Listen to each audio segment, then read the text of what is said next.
little bit late. We've had a couple of technical issues that we've just had to sort out. Already testing our resilience for the day.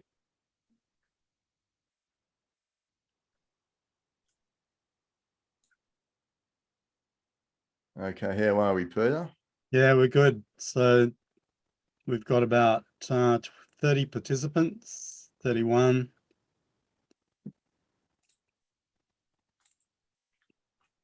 And you can see that screen now. Yep. You're ready to go when you want, and I'll just keep admitting people as they come in. Okay. So we'll get started. Thank you for joining us this morning. You may recognise my voice from the podcast series that we do as part of Balance to Life, the Moments That Matter podcast series. We've also got some sound bites that are on the website itself that sort of help with some of the learnings that we try to pass on to people. And you would no doubt have access to the Balance to Life platform yourselves. So just quickly on the Balanced Life platform, hopefully you're already aware of what we do, but I like to think of us as a bit of a professional development tool for health and wellness outcomes, and resilience is certainly part of that. And there's a number of different things that we'll point you towards today that will actually help you to build resilience and help you to build some of the skills that you need to sort of come to work and start coming to work with a resilient mindset every single day. So it just starts to become second nature to you and something that you do at all times. I just wanted to start though with acknowledgement of country, as we generally do with these sort of presentations. So I'd like to begin by acknowledging the traditional custodians of the land on which we meet today, wherever that may be, and pay my respects to the elders past and present. And I extend that respect to Aboriginal and Torres Strait Islander peoples here today. And I think it is an important and very relevant way to start today, because being the longest living civilization on Earth, the Aboriginal and Torres Strait Islander people have shown a heck of a lot of resilience over the years. So it's been very, very important to acknowledge that today as a way of starting our time together. There's also, you can post your questions to the chat. So there will be a chat function in Zoom. Hopefully you're all familiar with Zoom.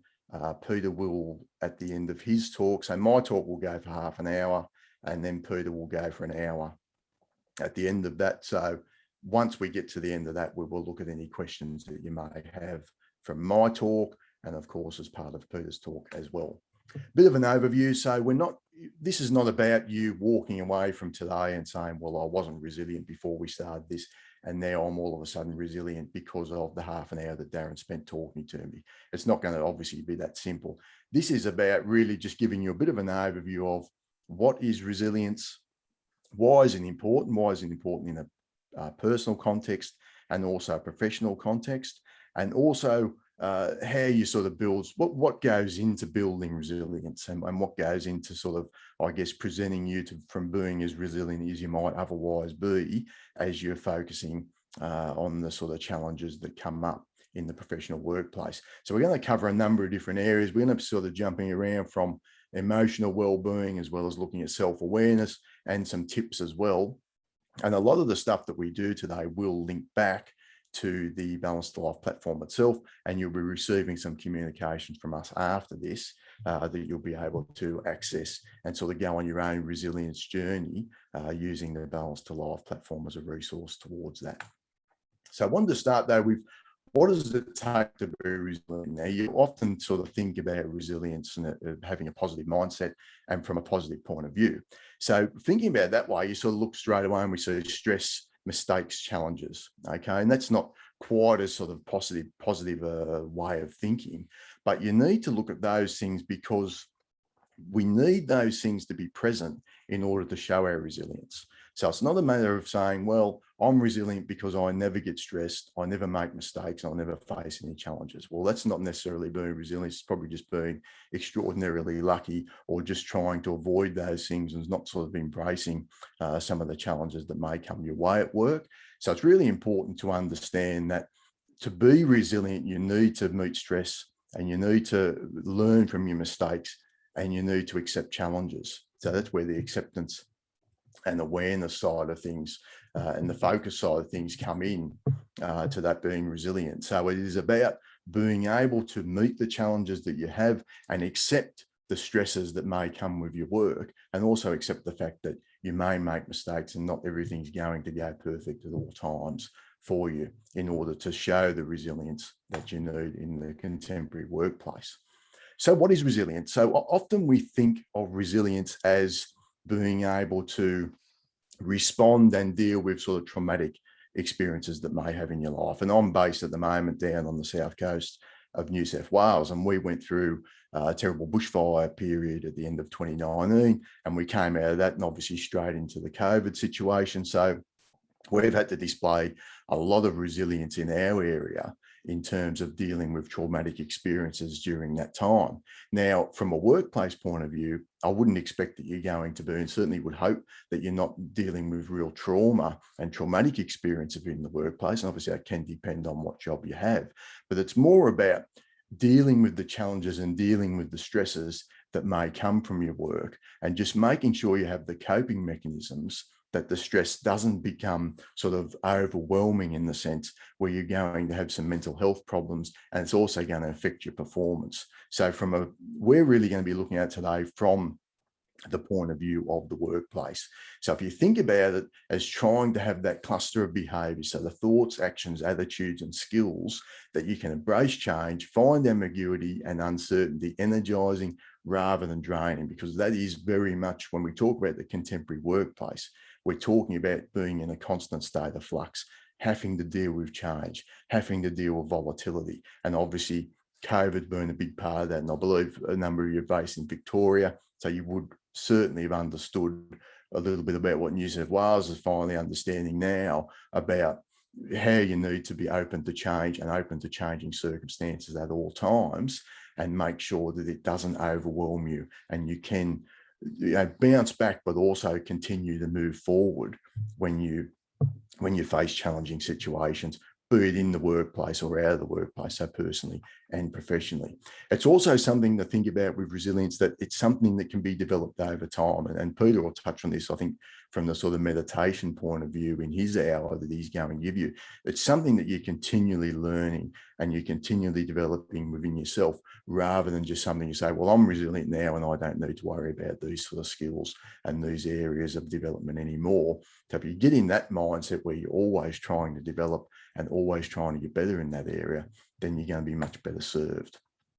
So to continue the focus on resilience at work. So how does resilience help me at work? Now, it might seem to be a little bit self-explanatory that it can help you at work, but I think we need to look at it from the point of view, again, looking at making sure that the stresses don't overwhelm you that you're going to have, because it doesn't really matter what job you have, there's always going to be stresses come from meeting targets, or extra workflow, or being part of a very challenging projects and things like that. So resilient people are able to adapt to the new situations that they can have. And I mean, think about it from the point of view of receiving workplace complaints, for argument's sake. Okay, now the person with the resilient mindset, it becomes almost about acceptance of your situation. Okay, and looking at the situation that you're in and thinking, okay, was there things that I could have done differently in that situation? And if yes, then obviously you can go and make the changes that you need to make. If no, then you need to accept the situation that you're in, and it doesn't sort of make the complaint necessarily any more pleasant, if you like, but it's certainly an area where you can look at it and say, okay, there's nothing I could have done about that. I need to accept that this is the situation I'm in. Yeah, be empathetic towards the person that's making the complaint, and hear them out, and maybe have some steps where you can continue to work together going forward. Whereas the person without the resilient mindset will focus on some of those areas that they don't have control of. I mean, you don't have control of how someone reacts when you give them bad news, or how someone reacts when something doesn't go to plan. So they're the sort of things that you can get hung up on if you don't have that resilient mindset. And the longer you take to accept that something has happened and that you're dealing with a complaint, and then you can move on from it, the less productivity that you'll gain from that, or the more impact it will have on your productivity. And that's going to have a negative impact on your work going forward. So that's hopefully give you some example at least of how resilience does help you at work and why you need to try and maintain a resilient mindset at all times. And there's a little quote here to sort of drive home that point, to remember that adversity, stress and challenges, they don't discriminate. So no one can completely avoid trouble or potential pitfalls are everywhere. So the real skill is showing the resilience to accept your situation and focus your energy on the things you can control. So constantly ask yourself, where am I focusing my energy? Am I focusing my energy in the right areas that are going to help me move forward and past this situation? Or am I focusing my energy in areas that are really just going to keep me stuck in this same situation, continually dealing with the same issues that might have come from the complaint or whatever you may be dealing with in the workplace? If you're focusing on the wrong areas, you're just going to be basically running on the spot. Whereas if you're focusing on the right areas, you can much more easily move forward and beyond that challenging situation. So what competes with your ability to be resilient? Now, from this point of view, and I've just got some notes here on this.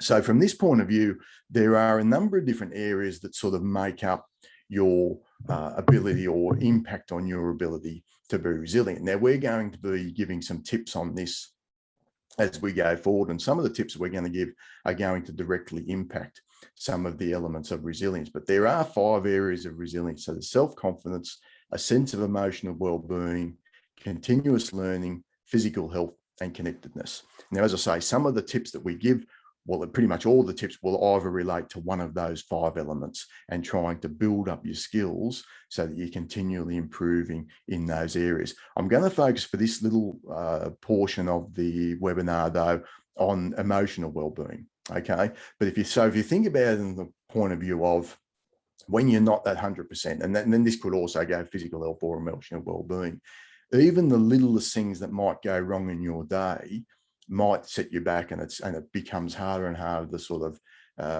get past that. I know myself, when I'm not sleeping well, even just waiting that extra 30 seconds for my computer to load up in the morning seems like the end of the world, and it's very difficult to sort of move past that. So if we think about those sort of things and any areas where it impacts negatively on those 5 elements of resilience that we talked about, that can sort of hurt your ability to be able to move forward and deal with the challenges that might come for you in the workplace. Again, though, to look specifically at the sense of emotional well-being, and our next slide will show this. So this is very much a visual representation of your emotional well-being. So if you think about the well-being spectrum as such, you can look at it from the point of view of a mental health spectrum, okay, where green here is flourishing, yellow is languishing, and red is struggling. So this comes from Genevieve Hawkins, who you may have heard of. She wrote her own book, Mentally at Work, and we've also had a Moments That Matter podcast with Genevieve. And she came up with this sort of wellbeing spectrum. I'm sure it's not just individual to her. There's a number of different people over the years that have looked at this area. And obviously the green is where you want to be from a wellbeing point of view, okay? So that the more we're in the green, the more resilience we're going to show, the more productive we're going to be, the better we're going to perform in work and in life in general. But it is not unusual to slip into this sort of languishing phase, okay, where you're just not feeling 100%. And from a psychological point of view, if you look at it from flourishing is where we're really, really at our absolute best, and struggling is the valley of depression, and when we're really, really down. This languishing, the longer we stay in this languishing area, the more time we're going to actually, the more risk that we actually fall back into that struggling. So if you think about it as the frog in the boiling water, the longer you stay in that languishing area, the worse things are going to get, and the more risk you are of actually falling back into that struggling area. So it is very important. This is where self-awareness comes in. So the reason I want to focus on emotional well-being in this area is because it's directly linked to your self-awareness, and self-awareness is an important skill that you need to develop in order to display a resilient mindset on a day-to-day basis. So one of the ways that you can display self-awareness when you're looking at your emotional well-being spectrum is to really name your feelings. And in Genevieve's case, she used to say, well, when she was in the yellow zone or languishing, she'd say, oh, I felt a bit blah today, or a bit meh. Okay. And I even thought when I was preparing for this, I thought back to my own days in the banking sector. And we used to have a name for it. We used to say you're either feeling a little bit Oliver ordinary or you're a little bit Oscar ordinary. And, that was a little bit silly and something that was a little bit humorous for us. But we also knew that Oscar was worse than Oliver, believe it or not. So when we sort of spoke about each other, well, how are you doing every day? We were able to not only verbalize it within our teams, we would verbalize it to ourselves. And I think that's probably the most important part, in a sense, where we say, you know what, I am feeling a little bit off today. I'm not quite 100%. So maybe we go and meet for a coffee and have a chat about what might be going on. And we'd make sure that we went for a walk at lunchtime and little things like that. So they're the sort of little things that you can do from a self-awareness point of view. If you can verbalize that, you know what, I feel like I'm in that yellow zone and I'm languishing a little bit, whatever you might want to, whatever sort of wording you might want to use or phrasing you might want to use, that's the first step in self-awareness, particularly from obviously emotional well-being and the mental health spectrum point of view, to know that, okay, I need to do something in order to get back into the green. Now, as I said, that's one part of self-awareness. So the other part is actually knowing what to do to go from that yellow area and get yourself into the green flourishing area. And I'll give you a story around that. When we first started doing the Moments That Matter podcast series, one of the first ones I did was with a very successful cosmetic tattooist who was a good friend of mine and a beautician. And she was at that stage just going through, it was probably in the middle of COVID lockdown, the original sort of nationwide lockdown that we had. And she had to shut her business down. And I spoke to her about how she was feeling about that point. She said, you know what, yesterday, she said, I woke up, she said, I was feeling really flat. I recognized that I wasn't having a really good day. And she said, I was going to struggle to get through it. So she said, what I did, I went into the bedroom, I put a face full of makeup on, made myself look really pretty. And then that made me feel better about facing the day. And she said, I really sort of drove on from there. So tick to her for verbalizing that, okay, I wasn't 100% that day. I wasn't feeling at my absolute best. And then an even bigger tick to say, I know what I need to do to go and help myself feel better and sort of be more productive and get through the day and meet the sort of challenges that she was going through at that stage, which was obviously the uncertainty around her own business and what the future was going to hold there. So that allowed her to get back into the green zone. Now, for me, look, obviously I'm not going to go and put a face full of makeup on to make myself feel better, but I may go out, and my thing mainly is to try and get some vitamin D, get outside and do something. Might be shooting some hoops or just going for a walk with the dog, something like that, where I can sort of get away from the office for a little bit and just focus on being mindful and being in the moment. That's what I find helps me get back into the green area. So when you think about self-awareness from that point of view, think about naming your feelings and also think about, well, if I am not feeling 100%, what do I need to do, to get back into, into the right mindset to face the day. So what we're going to do from here, so from there, we look back and we say, okay, we've talked about what resilience is, and particularly in the workplace context. We've talked about why it's important in the workplace.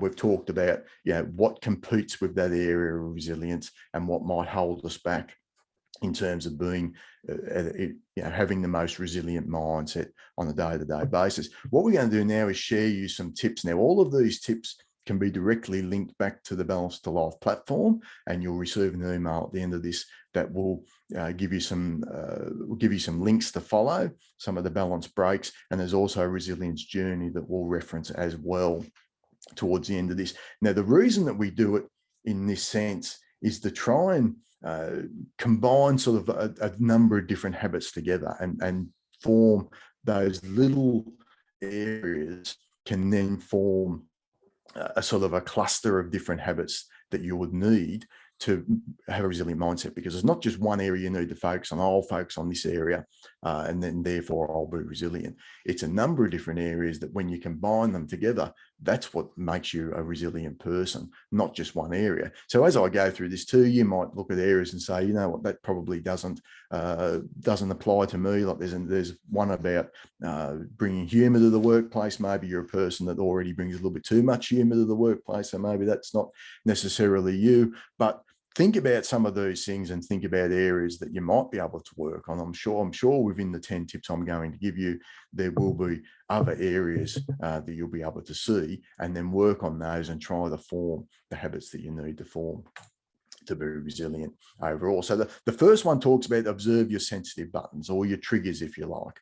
And when you think about emotions have data in them. So if you are feeling stressed or you are feeling down, think about how that feels and think about what led up to that as well. So think about the circumstances that you might have been in where you're not feeling 100% for a day, or it might, as I said, be a little bit that you are a little bit stressed through that day. So if you think about the things that might maybe put you down a little bit from a mental health point of view, or things that raise you up a little bit, they're the things that you can concentrate on either removing from your workday or adding to your workday, depending on what the case may be. But observing them, observing what you're feeling at that time, and then observing what led up to it, that again, and that directly relates back to self-awareness and why that's so important when you're building your resilient skill set. The second one here is create more positive experiences. Now, that is something that is directly linked to the Balance to Life platform as well, because we actually have a way within the Balance to Life platform where we can recognize a moment. So there's a recognition tool within Balance to Life. We can actually click on it and recognize the positive things that are happening to you. So the more we focus on the positive experiences at work, the more positive the overall atmosphere will be, rather than just focusing on the negative. And I'll give you an example of that from my time in the banking industry, when I used to have a whiteboard when I was team leader, and there used to be a huge message written on the whiteboard, and it used to just say, positive people get positive results. And then we would have a list on the other side of the whiteboard where people would put the positive experiences that they'd had during the day. So it might be, positive feedback from a client, finishing a large piece of work, gaining, well, we worked in payroll, so it might be just, making sure that the people had everything processed in time for the pay run, etc. Right? So we had all these things, and then when we'd hear about a positive impact, we'd say, put it on the board, and someone would come up and just write down their positive experiences. So the last thing that people saw when they left for the day was all these positive experiences, that big positive message, and then they'd go home, and it was amazing how different the office became once we started doing that, and everyone started coming in with a smile and really taking much more value in their work. Now you think about it and flip it over the other side, if you just concentrated on the negatives, and I see this a lot when I worked in the project world, where they just have all the different problems that might be happening with a project would be listed on a board. Last thing people see is all the problems that we're dealing with, creates a much more negative atmosphere. So if you focus on those positive moments, and it doesn't have to be the whiteboard, as I said, you can use it through the Balance to Life platform and actually share some of those things that are happening, and really celebrate your wins. That's the main thing I'd say within the create more positive experiences, and make sure you do that on a day-to-day basis. Don't save up to relax. So this is more around just making sure during the day that you're taking little breaks. Most of us, we wait until the end of the day, or maybe we wait till the weekends to actually relax. This is where we came up with the idea of the balance breaks idea within the Balance to Life platform. So Jody and I have been into some really time poor areas and some really toxic work environments, where I think Jody's a bit more resilient than I am when we go into some of those areas, because I've sort of went, well, I think we need to hightail it out of here, because this is going to be in the too hard basket. But it's been amazing to me seeing just allowing people to take a break during the day, to be mindful in the moment. And the way the balance breaks are set up is to actually be mindful and think about that one little thing that you might be working on. It might be some little skill. It might be, a part of your sort of physical well-being. There's a number of different areas within the Balance to Life platform that you can do that. But taking that little break from the day, away from your work, and just being in that moment can actually help so much. And we've seen it raise productivity. We've seen it reduce absenteeism. We've certainly seen it raise morale within some pretty challenging work environments for us. So we know the Balance to Life platform works, and I encourage everyone, you've got access to it and really use it as a resource. And one of the ways you can use it obviously is taking a little bit of a break each and every day from your normal work. Making time for social connections. So this is one, and it says there, phone a friend. So one of the things that I try and do is once a week, once a fortnight, just go through my phone and randomly ring someone I might not have spoken to in a while. Okay. Now, the worst thing that happens is my name will come up and they'll say, well, there's a reason I haven't spoken to you in a while, and they might swipe away, but generally they will actually take the call, and you make sure you have a continually expanded social network, which is, helps you when we talk about, if you think back to what did we say about some of the areas of resilience and things that can compete against it. Well, a sense of connectivity and connectedness is one of the areas that make up resilience. So if you think about it again from a personal point of view, I mean, if you come into a workplace and you don't know anyone and everything's very new to you and you don't feel connected to the team, you're going to find it harder to get through challenges than when you do feel connected to the team. And the other thing, the final point I'd make here with the social connections, when you're going through challenges at work, remember the people and recognize the people that have helped you through those challenges, because that's an area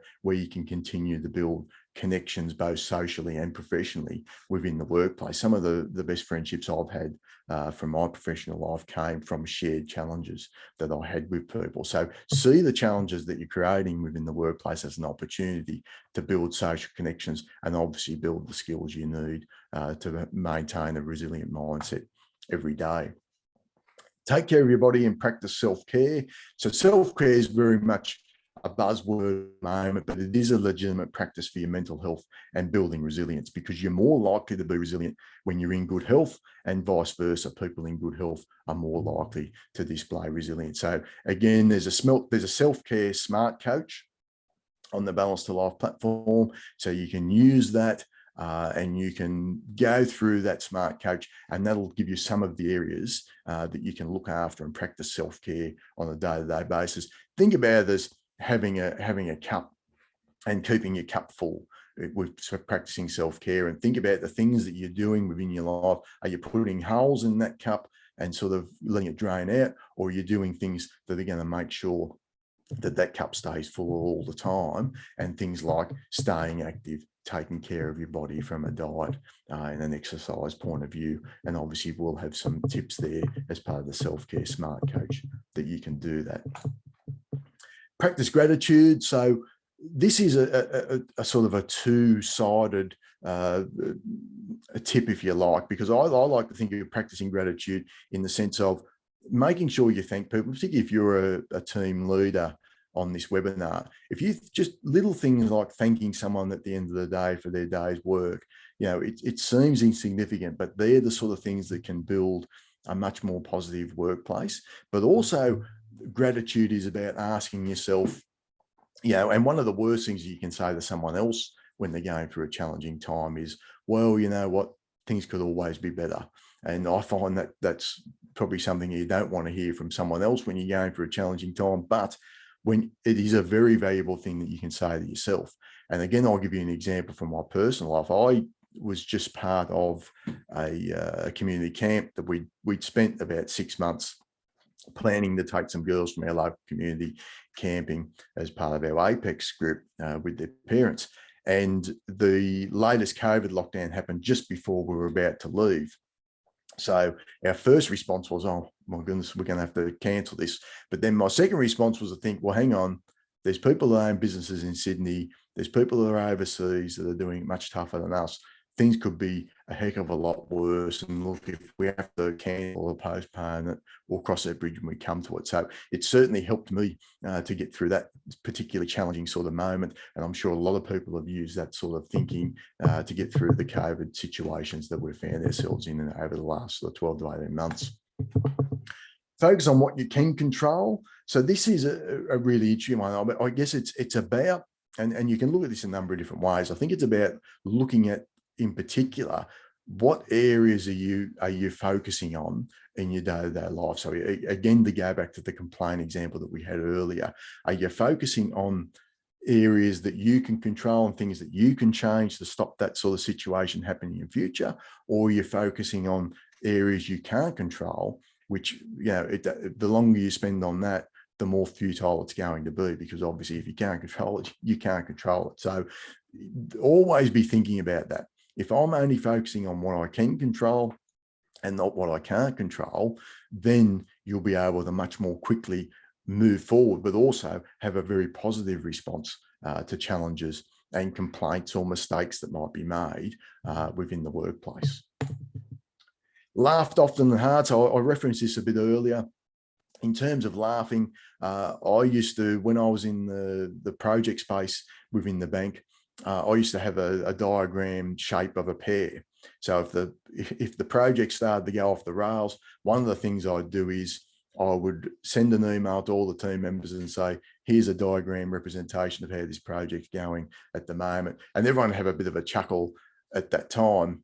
But even if they didn't, it wasn't necessarily a full belly laugh, but it was just sort of showing that, let's not take ourselves too seriously. The sun will rise tomorrow, no matter what challenges we're going through. And again, if you think about laughter on a sort of a spectrum, you prefer to be much closer to bursting out laughing most of the time than bursting out crying. So the more we laugh, the more that sort of helps our connectivity, again, to reference that, with other people, but it also helps us to keep a positive mindset at all times. So I'd always encourage you to laugh as much as you can. Avoid negative outlets. This is around, really, there's a number of different areas that you can look at from a scientific point of view. So there's serotonin, oxytocin, and dopamine that are things within your mind and that can help you feel better and be more positive in your day-to-day life. Now, you can get dopamine. Let's look at dopamine in particular as an example. You can actually get that from drinking alcohol, and that sort of it gives you a bit of an artificial rise in dopamine. But there's also the negative that is a depressant. So at the end of the day, it's not a long-term solution to go in and say, well, you know what, I'm just going to drink a bottle of wine at the end of the day, because yes, you might not be feeling any stress and you might remove the stress from your system, but you probably won't be feeling anything else either. So at the end of the day, it's about doing things to sort of raise those hormones and those levels of dopamine, etc., in a natural way, and in a way that are not going to have any negative impacts, such as you might be listening to music, it might be going for a walk and getting some vitamin D on your skin. They're the sort of things that you can do that don't have the sort of downside, and that's why we say avoid negative outlets. So you're seeing there sugary foods, alcohol, and other drugs. They're the sort of things that you need to avoid, even though they might help you feel good in the short term. And the final one is practice mindfulness. I'm not going to get too far into mindfulness there, because that might tread on Peter's toes a little bit for the second hour of this presentation. But if you think about that as any sort of practice, I should say, that helps you stay in the moment, and that's absolutely key to resilience. So pausing to observe the mind and sort of not getting stuck in your story and not getting stuck on the wrong path, just sort of have that time. And again, we reference there taking a recharge break, and we'll send you some communications that will show you some areas within the Balance for Life platform where you can practice mindfulness on a day-to-day basis. So there's the top tips that we're giving you today, but there's obviously a number of different areas that you can find, whether it be on Balance for Life or elsewhere, that you can work on to build your resilience. And hopefully we've given you plenty of information, plenty of food for thought on that. Finally, to reference the Balance for Life resilience journey, I'm not going to go through all these points because I'm kind of right at the end of my time now before I hand over to Peter. But you'll be also sent an email about this. This is something you can do within the platform, work your way through all these different areas, and they'll hopefully help you to build the sort of skills that you need to not only learn about resilience, but have it as something as second nature, and you just be able to move on beyond the challenges that you face within the workplace. So that, and just to follow up on that point, here's the final slide here. So it talks about resilience is something you do more than something you have. So you become highly resilient by continuously learning your best way of being yourself in your circumstance. So that's the best way to, the reason we've sort of had that slide, that's the best way to think about resilience. Something that you're doing on a day-to-day basis, not necessarily something that you have, because it needs to be second nature, and it needs to be just something that you just do automatically as challenges arise within the workplace. So that's it for me for now. I'm going to stop sharing. So any questions that people have, we can come back to at the end. I'm going to stop sharing my screen now, though, and hand over to Peter. And Peter's going to take you through his presentation, which is more around mindfulness and meditation practices. Thank you, Darren. So welcome, everyone. My name's Peter Coroneos. Very happy to have you all with us today. Obviously, we're in interesting times, to quote the Chinese proverb. And I think really the matters that Darren has talked about today have really come into sharp relief in the last, well, it's been what, 18 months now since COVID hit. And I think there are still sort of adjustments that are occurring, not only in the workplace, but also, in people's own psychology around what this new world means for us. We've obviously got many pressures operating on people externally, familial, through the family relationships. And of course, the whole narrative being driven through the media seems to be adding to anxiety as well. So I thought today I would just share with you some perspectives on what I consider to be the priority right now, and that's this idea of making space. And so what I'm going to be talking about for the next 45 minutes or so, allowing time for some questions, is my own background a little bit on how I've come to where I am in terms of my own corporate life, and also in terms of the teaching now that I'm doing in meditation for corporate executives and for teams, how to create a calmer, clearer and happier mind. And I think the current circumstances call for that. Just by way of background, I was the former head of the Internet Industry Association in Australia. You can see some snapshots. I don't know whether I'd call them highlights or lowlights of my corporate career. It was a very, very high profile, but also a very, very potentially stressful job. But the thing that sort of got me through it all was my immersion every day for, a certain number of minutes in the ability to access deep states of inner stillness. And this was actually a skill that I'd learned, fortunately, in my early 20s. And so by the time I got to the big corporate role, I believe that I'd done enough internal work to mean that I was able to withstand the stresses of that career far better than I guess anyone that wouldn't have done that training. That's not a proposition that we can really test, but I certainly anecdotally and subjectively, I believe that I lasted 3 times longer in that job than either myself or anyone else thought I would. So let's talk about some meditation, but today I want to just give you some practical techniques as well before I go into the neurology, the neuroscience around meditation. How does it work? Why does it work? What length of time do you need to be practicing for before you can actually start to experience some subjective relief? And also, what length of time you'd be practicing before you start to actually see changes showing up in the neurology, which is underpinning your behaviors and your experience of the world.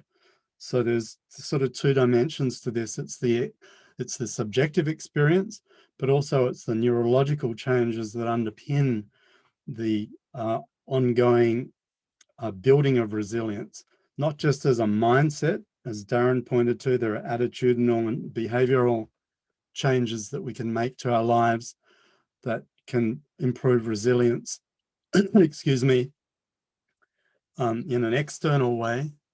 But also, I believe that there's an opportunity here, using the neuroscience that we now understand, to work on sort of building a deep internal resilience that is neurologically based.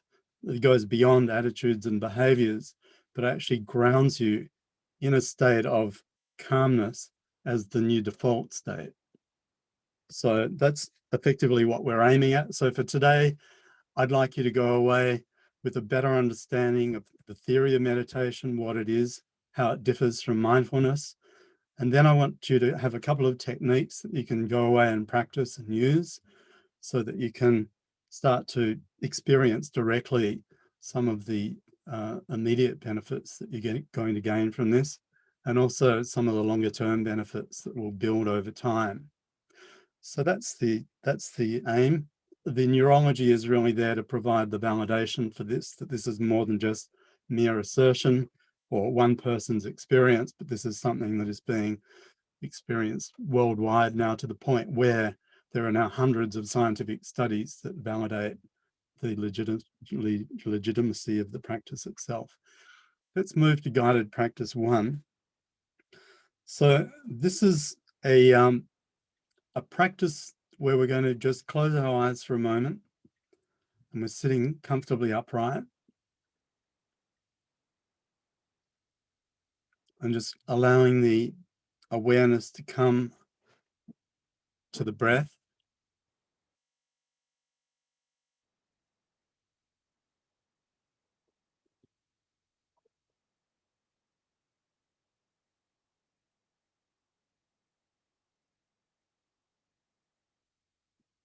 Allow the awareness to flow with the breath as the breath moves in and out.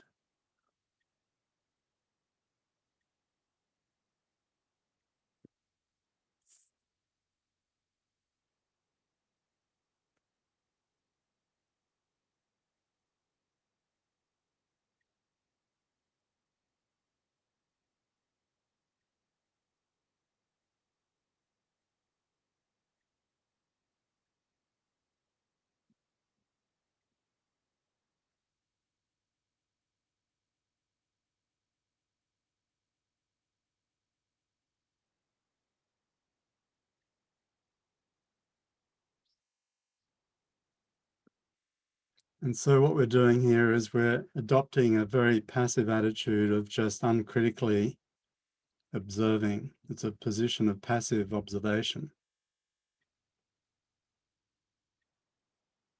And what you'll start to notice is firstly the nature of the breath itself.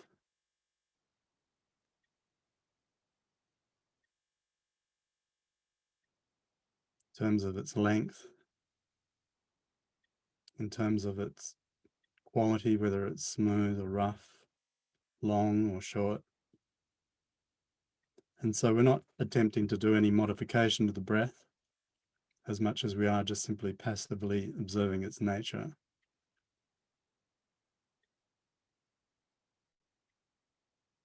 And what you'll begin to experience is a de-escalation energetically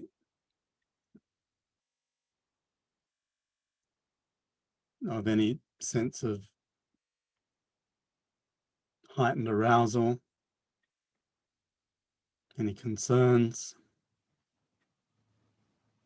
all start to fall away, to dissolve as you return the awareness back into the breath.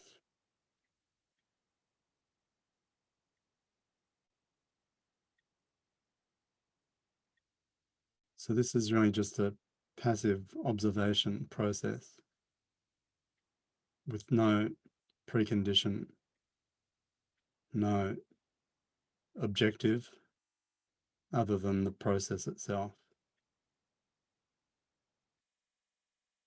And I just want you to begin to notice the mental effects, the calming process that occurs naturally as a result of this simple exercise.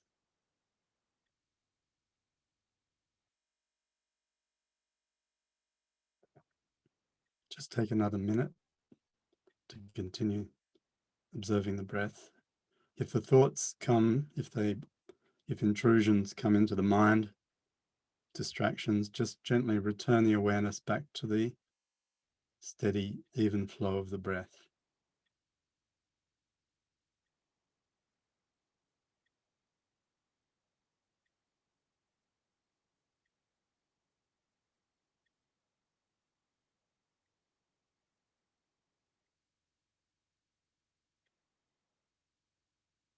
Now you can gradually re-engage with the physical body.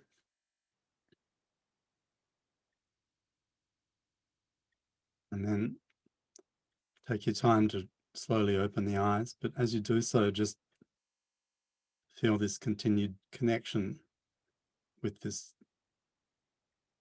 increased state of feeling of peace. And the key really as you emerge from the practice is the integration of the internal shift with the external engagement.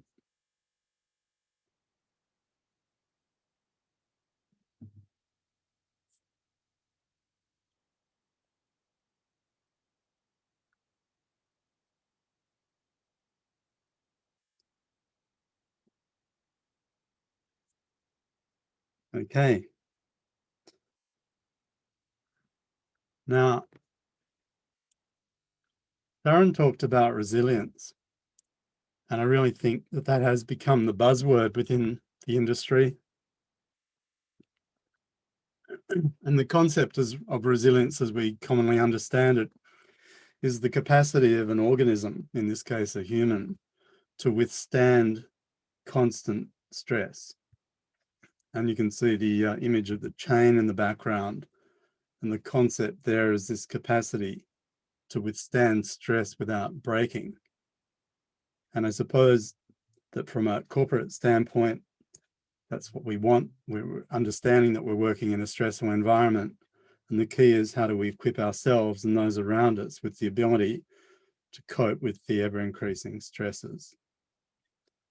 However, while resilience does emerge as one of the byproducts of meditation, it's not the only reason that we do it. And in some respects, you know, this whole idea of making people more able to withstand stress doesn't necessarily grapple with the underlying question as to why are they encountering so much stress to begin with. And so I think there's a discussion to be had around culture, organizational culture, the demands that people are being asked to work under, and the extent to which that's reasonable, and secondly, what support we're giving them as an organization to facilitate their ability to operate within the new work paradigm. But when we talk about meditation, we're talking about more than just resilience. We're actually talking about a recalibration or a hitting the reset around our entire interaction with the world. And that occurs outside of the workplace environment as well. So just to give you some background, I learned, as I said, to meditate when I was about 22 years of age. It wasn't for any reason other than I was curious, although I did have a father involved in business at the time that was very stressed, and I took him along to learn how to meditate. And, you know, that was really the beginning of the journey. Since then, I've traveled overseas and I've studied under meditation masters. And over the 40 or 44 years that I've been practicing, I've sort of delved more and more into the deeper aspects of meditation around the alteration of the individual consciousness. And I think that there's a lot of need in the present situation that we find ourselves in to be understanding aspects of compassion and kindness and cooperation, and I think connecting with people as humans are all aspects of culture that needs to sort of be brought to the fore as we encounter sort of more trying circumstances. And so meditation is a process by which we are cultivating at a deep level within ourselves aspects of ourselves that are enduring, but also infectious, in the sense that we can, by changing our own neurology, by changing our own inner dialogue, we begin to become a positive influence for those around us. A few years ago, I trained an executive. I was taken to Hong Kong by an international, multinational technology company to train the regional leaders. And I remember one of the students was a vice president of the organization based in Texas, who was head of product development, and he had 175 people that were reporting to him. And he was a very stressed individual. But after a little bit of practice, and I did a personal mentoring process with him over 3 weeks, he started to begin to notice changes in the team environment as a result of changes that are occurring within himself. So I thought it was a really interesting illustration of the way in which, if you can inculcate some basic daily practices into your own life, you tend to build out and radiate the kind of calmness that will have a positive effect on people around you. And equally, of course, you would relate to people that are highly stressed. The stress itself becomes contagious. So it's sort of a two-way street here. So I think when we talk about meditation, we're doing it from the viewpoint not only of the benefits that we can experience personally, but also that we can experience as a shared contribution to a kinder, gentler, more effective workplace that is sustainable. And I understand just from the early briefing that one of the challenges in recruitment these days is identifying individuals of quality, and also the ability to retain them within the workforce. And of course, stress will be one of the reasons why we will be driving people away and maybe not attracting the best candidates. And so the invitation here, through incorporating some sort of meditation practice within the organization, as many organizations have done, is that you start to build a workplace environment that is more supportive of the individuals, and in turn, of course, will benefit the business. So having sat there with the word meditation on the screen for the last couple of minutes, I haven't actually defined it yet. So what I want to do now is just bring to your mind the concept of meditation as both a practice, but also as a state of mind. Now, when we normally think of meditation, we think of meditation as maybe sitting cross-legged somewhere next to a pile of flat stones, the archetypal, the image, the meme of the meditator. But really, the meditation is simply the reversal of the flow of awareness. And to illustrate that, as you're listening to me now, your awareness is presumably engaged with what I'm saying. But as you watch the screen and as you take in the sensory experiences around you, the awareness is in all cases flowing outwards. What meditation is what we call the reversal of the flow of awareness, where the awareness is now being directed from outside and brought back into an internal position within the mind, or within the general field of awareness that we identify as self. So if I can illustrate that, if you close your eyes again, I want you to just become aware of the fact that you are aware.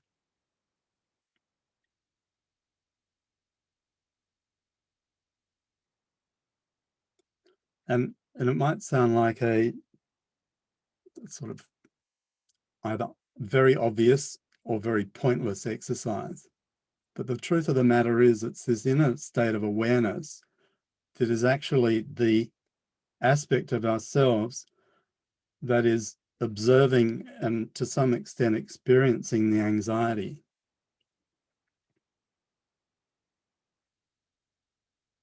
The key to meditation is that as you become more absorbed in the pure state of awareness itself, in other words, as we did with the breathing, without expectation, without trying to modify anything, but just simply observing, what tends to happen is that the thoughts tend to settle down and eventually they dissipate. And what comes to the fore is actually this sense of awareness itself. So the sort of objective is to bring the attention to rest within the state of pure awareness. This is really the goal of meditation as a practice. But meditation, as I said, is also a state. And so the state of meditation is that where the awareness naturally and easily and effortlessly rests within a state of pure awareness without effort. And of course, when I say the flow of awareness is reversed, what is actually happening is that we're bringing the outgoing awareness back in on itself. So we're sort of doubling it back onto itself. And in doing so, we give the senses a rest. We're actually resting parts of the brain that are being constantly stimulated by the media, by devices, by content, by human interactions, all of that stuff, not to mention the inner dialogue, the narrative that's going on all the time. And what we're doing is we're giving ourselves a break from that. And that's where the restorative effects of meditation will occur. And it's also, I believe, what underpins the neurological, the brain changes that occur after a period of meditation. So that, in a nutshell, is what meditation is. I want to just then turn to the question of mindfulness. Mindfulness is another sort of concept that's been around for a while now, well, arguably thousands of years. Now, there is a little bit of a difference between meditation and mindfulness. Darren and I did a podcast about 2 months ago where we explored the distinction between meditation and mindfulness. And to my mind, mindfulness is, you could say, a subset. It's a type of meditation. It is not the totality of meditation because there are many other meditative techniques that do not involve mindfulness. And so the breath exercise that we did at the beginning, where we're just becoming aware of the breath, is a mindfulness practice. Another mindfulness practice, which we could try for a moment now, if you're willing, is to close your eyes. And this time we're going to just do a scan of the body, a survey of the physical body. Again, without any attempt to modify, but rather just to passively observe. And so if I say, become aware of your feet resting on the floor, then you notice that the awareness moves to the feet. If I say, become aware of the hands resting in your lap, then the awareness moves to the hands. If I say, become aware of the weight of the body in the chair, the point of contact of the body with the chair, then the awareness has moved to that. The awareness at that point is no longer with the feet. So you can see that we're shifting awareness, but it's through a very passive process. And really what mindfulness entails is bringing awareness back into the present moment. And it's in the present moment that all thoughts, all cares, anxieties, and worries fall away. If you're truly in the present moment, observing everything that's going on, say, within the internal state, it's very difficult to maintain high levels of anxiety at that time. It's not to say that those thoughts, the anxious thoughts or feelings, may not return, but you can see that by holding the awareness in the very present, through using the senses as a vehicle or as a tool to allow the awareness to come to rest with the body or the breath or other techniques that we can use. There is no space in that complete absorption in the present state of being for the external thoughts to come in and overtake the organism. So that's effectively a mindfulness type of approach. Now, excuse me, the difficulty with mindfulness, and you often see commentators talking about, you just need to be in the present more. And of course, that's a very fine ideal. And it could work in a situation like this, where you're listening to me and you're receptive and you're able to put aside external thoughts for the duration of this session. And perhaps for a little bit after this session, you'll feel a little bit more present for a while until the phone rings or the next crisis happens. And so my point here is that mindfulness is a very difficult state to maintain during everyday waking life. It takes a great deal of training and practice to develop mindfulness as the default state using sheer willpower alone or using intention alone. However, the good news is that meditation, which was the prior slide, where we're doing deeper meditative practices that go beyond mindfulness, you actually start to change the neurology so that mindfulness or present awareness starts to occur effortlessly. It becomes something that integrates into your activity. So as contradictory as this sounds, it's possible to be engaged in activity and be totally present.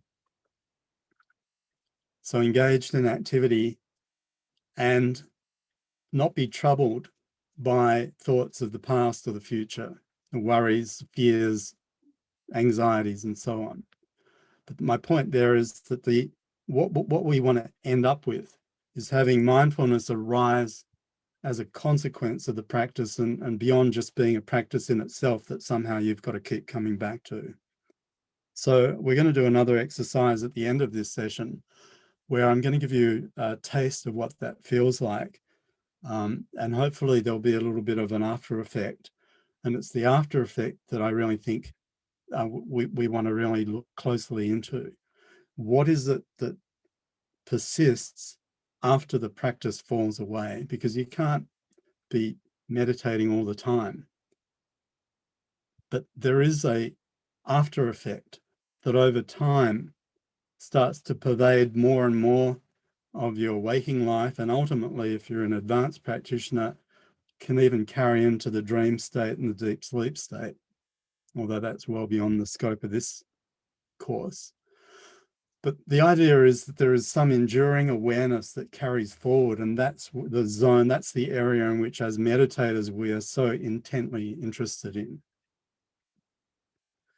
Now, there is a very famous saying in the yoga circles, the meditative circles, no mud, no lotus. And it's attributed to the famous Vietnamese monk Thich Nhat Hanh. And what he's saying here is that anxiety, stress, the vicissitudes of life, the ups and downs, the challenges, the conflicts are all part of the human experience. In some respects, they're an unavoidable part of being human, that we're not born into an ideal world where there is no conflict and there are no challenges. But what he's pointing to here in this no mud, no lotus quote, and in fact, I'll give you the full quote. He says, without mud, you cannot have a lotus flower. Without suffering, you have no ways in order to learn how to be compassionate and understanding and compassionate. So in other words, he's saying that the suffering carries with it a promise of growth. The practice is how to make use of the suffering, how to make use of the mud to create the flower, being the happiness in this metaphor. And he ends with, and this is possible. And that essentially is what we are doing, that we're not retreating into a monastery or a cave and excluding ourselves from life. What we're doing is we're leveraging through a better understanding of how we can repurpose suffering as a catalyst for growth. And I think this is very timely, because when I talk to people about anxiety, often it comes up that people are anxious about being anxious. So there's almost a meta anxiety that doesn't have any foundation other than the fear of being anxious itself. And so that means that the anxiety begins to feed on itself. And in the end, you end up with anxiety as a default state with no apparent cause other than just a residual state of being. And I think that's all too common these days. So what we do as meditators is part of the practice is the reframing of the perception of what the situation actually is. And again, I won't go too much into that now, except to say that you might know from your own experience that by looking at something differently, from a different perspective, sometimes the perceptual shift itself can change the experience. So now I'm going to struggle to find an example for that, so I don't think I will, but let's just park that thought for a moment and move on. We're going to return to this concept of reframing, though, because I think it's a very powerful tool that we can use in conjunction with our meditative practice to alter the experience, the lived experience of working within a community, a society, and a workplace. Now, I want to turn now to the neuroscience, because this is the bit where it gets really interesting from a corporate point of view. And for me, it was the real game changer in terms of my ability to take what I was using as a personal practice and turn it into a corporate program. Because you'll be aware that meditation has been around in the West, at least, from at least the 1970s. Actually, the first yogis started going to America in the late 1800s, Vivekananda and Yogananda. If you read Autobiography of a Yogi, was there in the early years of the 20th century. And so it was a little bit of a niche thing there, and then people were doing seances at the time, and it was sort of a bit of a trip, this Eastern mysticism was coming in. But really, in terms of my own experience and involvement with meditation, it was the 1970s where things really got interesting. And we started traveling, as I did, many people did, traveling to the East, becoming interested in Eastern philosophy and starting to pick up some of the techniques. But of course, the problem with that approach to meditation is if you try and take that sort of paradigm into a corporate setting, not so much these days, but certainly initially, you hit a mindset that says that this is just a hippie thing. And I think a lot of the reason why we haven't seen meditation incorporated earlier into corporate life is because of this attitudinal problem. But having said that, we're seeing yoga become pretty much mainstream now. And so meditation seems to be riding on the back of the yoga revolution, where people are starting to really understand that there is some benefit to this. But for me, the neuroscience was the game changer, because it meant that I was able to go back into a corporate workplace. After leaving my leadership role in 2011, I became aware of some very important neuroscience that showed me that we were able to legitimize the claims that we were making about meditation, backing them with some actual evidence-based research. My actual first engagement with neuroscience came much earlier. At the age of about 10, I was fortunate to have an uncle who is himself a neuroscientist, and he would take me into his laboratory and he'd show me the human brain. And he would have all these brains in buckets in formaldehyde. And he was looking at the pathology of the brain and looking at how, why damage to certain areas of the brain could result in different functional changes in humans. So this is for me, my foray into neuroscience began quite early, but it used to puzzle me when he would show me the brains in the buckets, and I would look at them and, when he wasn't looking, prod them with my finger. And I would always wonder how it was that an organ weighing roughly 1.5 kilograms, could be the repository of the totality of human experience? How is it this grey, convoluted, you wouldn't, give it a beauty prize in terms of its appeal as a structure. How is it that something like this can be so fundamental to our entire existence? So that really interested me a lot. And I went on and became a science teacher. And I used to teach a little bit of neuroscience. And it was a fascinating thing to see as the research in this area began to grow, how much more of an understanding we have of human behavior through an understanding of neurology. Now, when I first studied neuroscience in the 1970s, the brain was thought to be a fixed organ, right? You were born with a certain number of neurons, about 100 billion of them at birth. And that number was thought never to change. In fact, they would decline thereafter. So the process of aging causes what they considered to be an irreversible loss of brain tissue, brain cells. The good news was that the connections between the cells, brain cells and neurons known as synapses would increase. And so even though you might be losing brain tissue, you still preserve the capacity to learn and adapt to new experiences over the course of your life. Now, that was the conventional wisdom back in the early 70s. By the 1990s, however, there was a new concept coming forth, and that was the idea of neuroplasticity. And so for me, the big studies around meditation and neuroplasticity started coming through in around 2005, 2010. So I first became aware of these in about 2011 when I decided to come back in and start teaching meditation. And I've actually spoken to one of these researchers, Sarah Lazar from Harvard and the Massachusetts General Hospital. Now, her 2005 study was very interesting.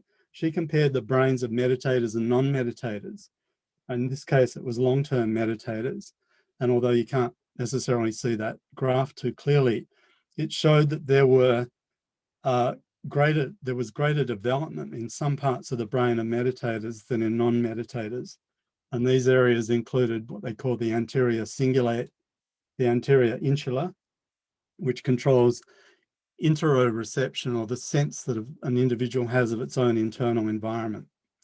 Effectively, it's the underpinning of mindfulness, really what I was saying before, but it's arising as a neurological change.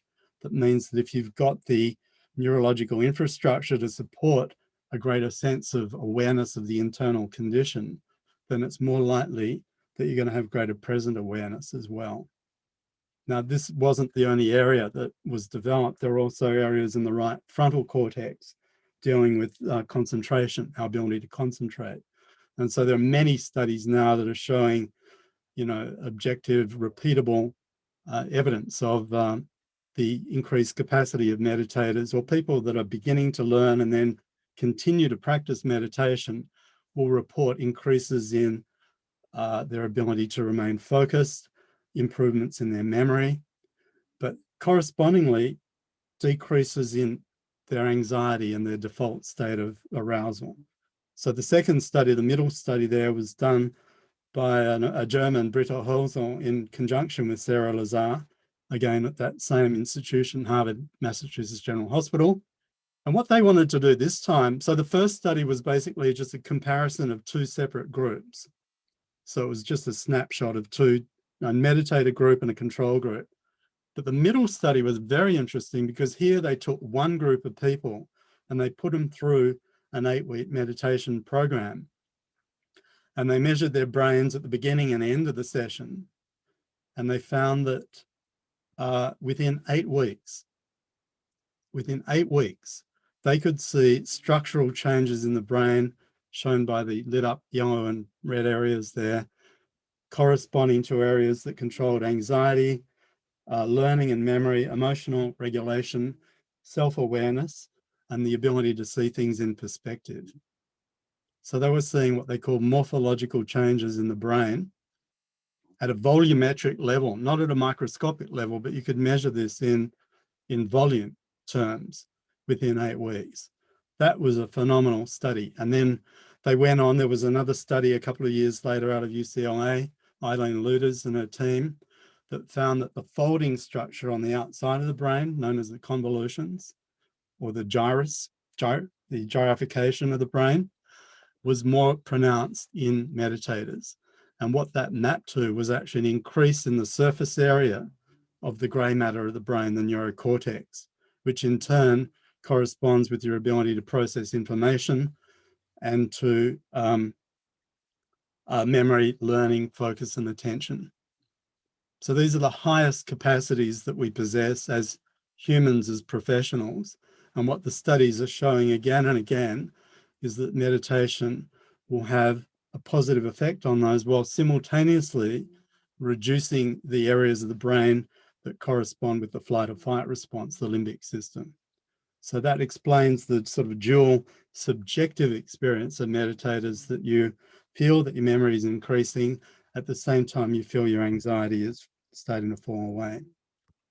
I want to quickly turn to creativity and flow states. I know that we were talking more about managing stress, but there is a very, very direct relationship between your ability to problem solve and the level of stress that you're under.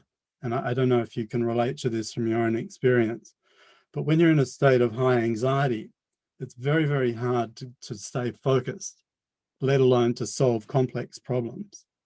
And so what they've found is creativity has been now identified by the World Economic Forum as one of the top 10, I think it's number 3, value traits in corporate leaders.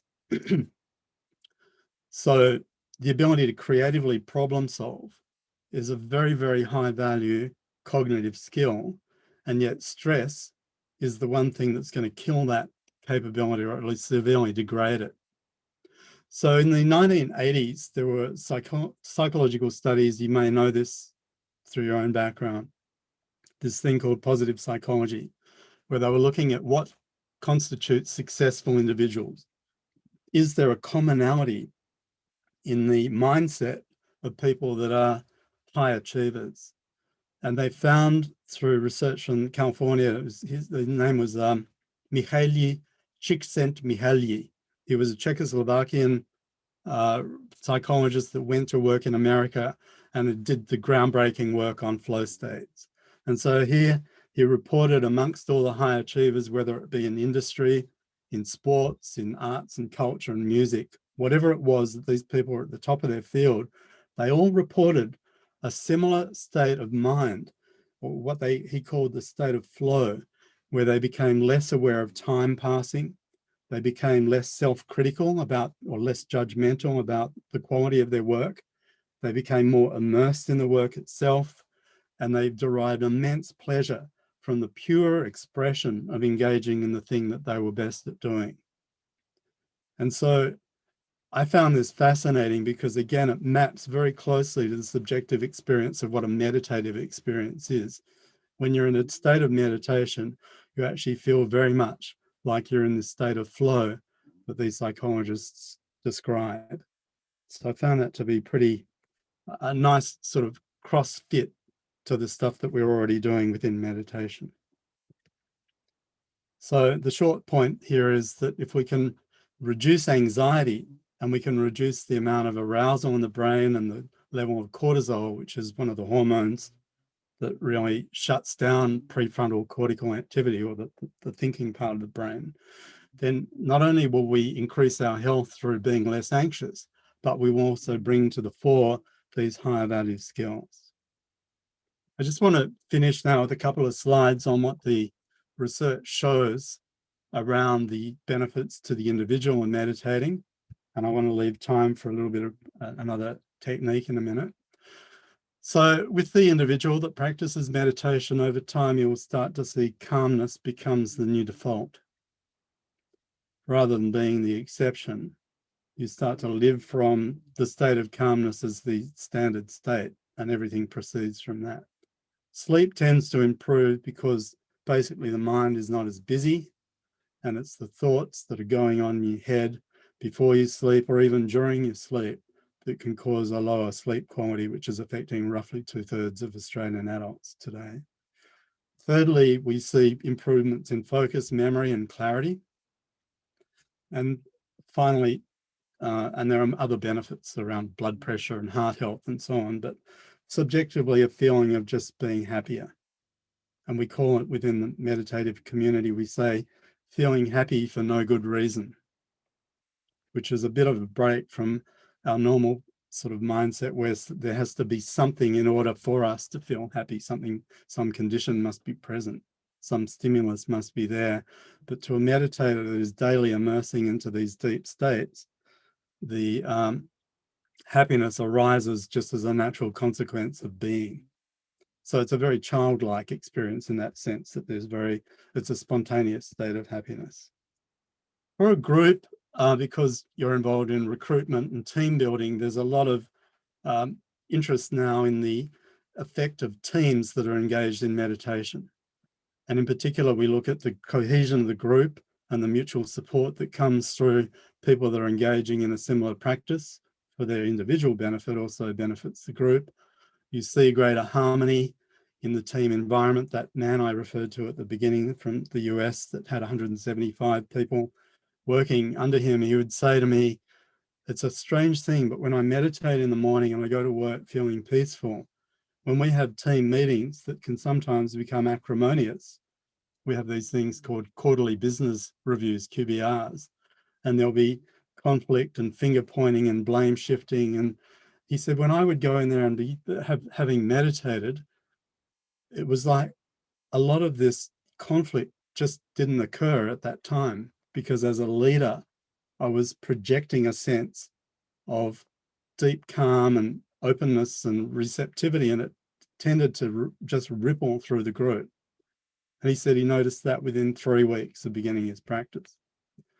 Fine, and then we have empathy and kindness as sort of higher human emotional states starting to come to the fore and start to dominate the group dynamic. And I think we need that in this sort of time.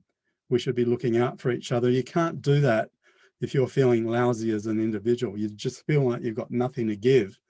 So as you build your own resilience and your own capability, then you have the capacity to start sharing that around, and the whole thing becomes mutually reinforcing and results in a more positive environment. So that's effectively, I will do another practice now. Let's do that now, and then we can take some questions at the end. So this technique, again, requires you to close your eyes.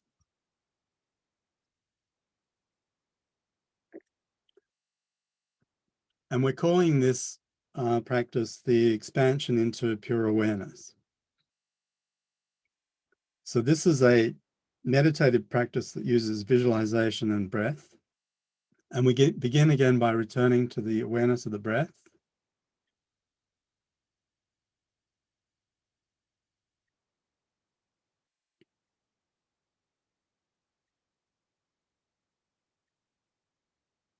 And this time I want you to imagine that the body, your physical body, is defined as it is by the skin. The skin as being a sheer membrane that just bounds the outside, but the inside of the body is hollow. And as you breathe, I want you to imagine that you're breathing in light into this space, this internal void.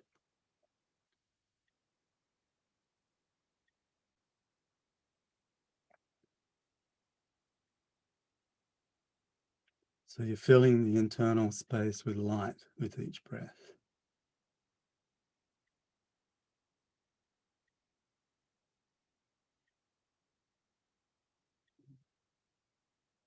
And then I want you to imagine that surrounding the external body is also a field of light.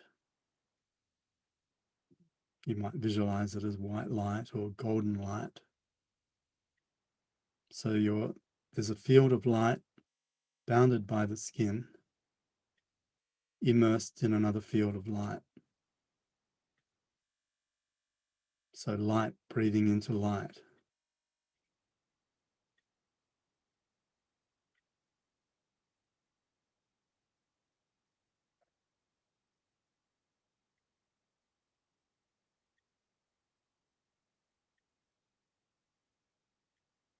And then I want you to imagine that the membrane, the skin, the boundary begins to dissolve between the two fields.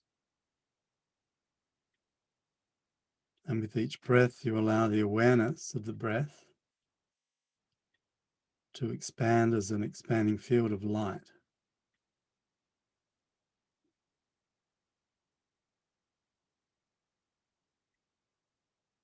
So you're imagining it now filling the room.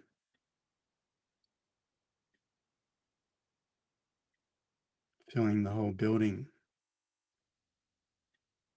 expanding outwards in all directions. The whole street and suburb, this light expanding out quickly now as it fills the whole planet,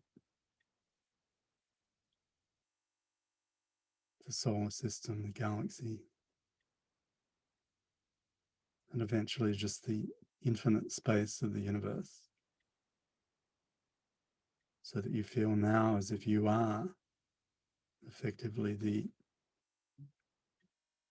awareness that pervades this infinite field of light.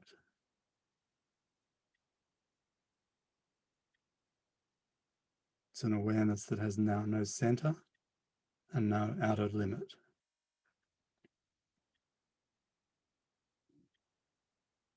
Now, this is a technique I'd like you to practice again when you have time. The longer you hold this state, so I'm giving you the basic technique now, as you just sit in the field of awareness. Again, if thoughts come, you just return and repeat. But sitting in this field of awareness,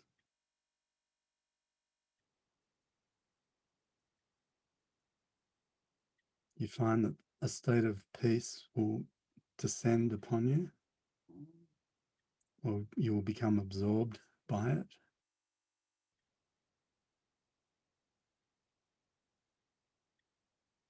And then you just drop all the effort and you just simply rest in this state of complete stillness.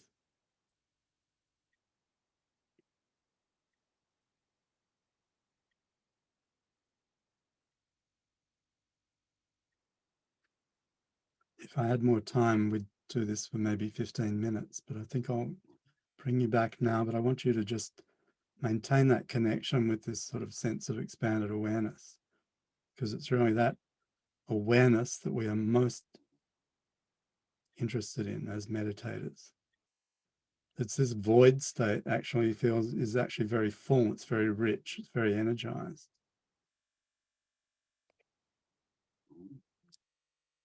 And so we'll end there. Finally, if you can open your eyes now and just come back. Darren mentioned the programs that Balance for Life, to Life are doing. I'm also doing one called the 4-week restoration program through SerenityWorks. So we can give you details of that after the event.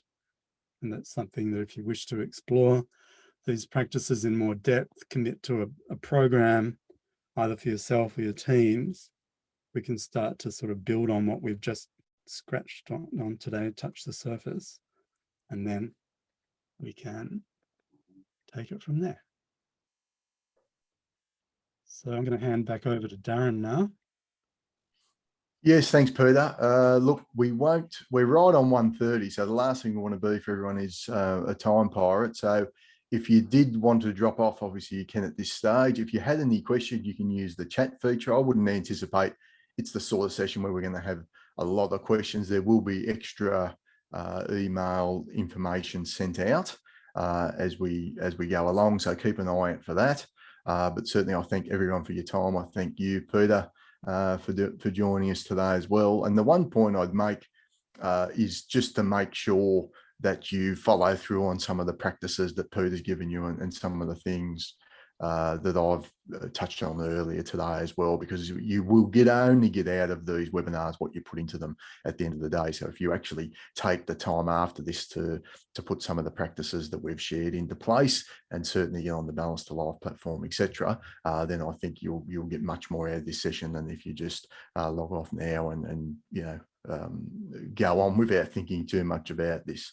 So I'll just check, Peter, is there any questions? Because a couple of chats, but I think it's just people thanking us for our time. Well, I mean, I'm happy to hang around. If people want to stay on the call, we won't end the session, but if you need to go, go. Hopefully we'll see you another time. If you want to stay and ask a question, then I'm sure we'll be happy to just hang on for a few minutes. So it's your call. But just use the chat window to ask a question.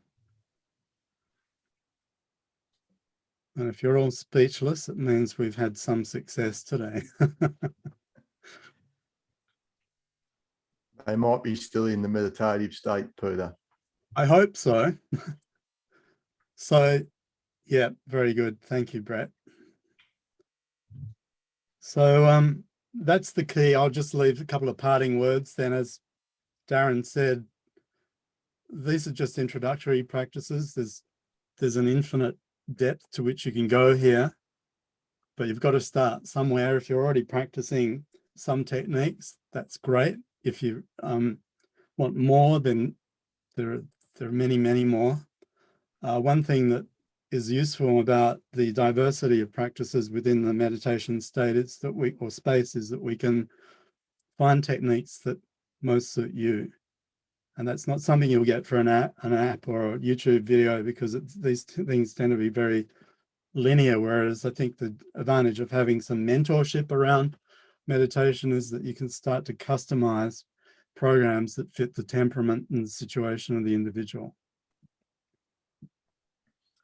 Okay, well, we might leave it there. Thanks, Peter. We're also going to be putting together some audio and video things from this conference as well. That's the plan anyway. So keep an eye out for that on Balance to Life as well. And as I said, there will be some more communication sent about this session. But I thank you all for your time, and we look forward to seeing you online again for some other webinars we may be able to host in the future.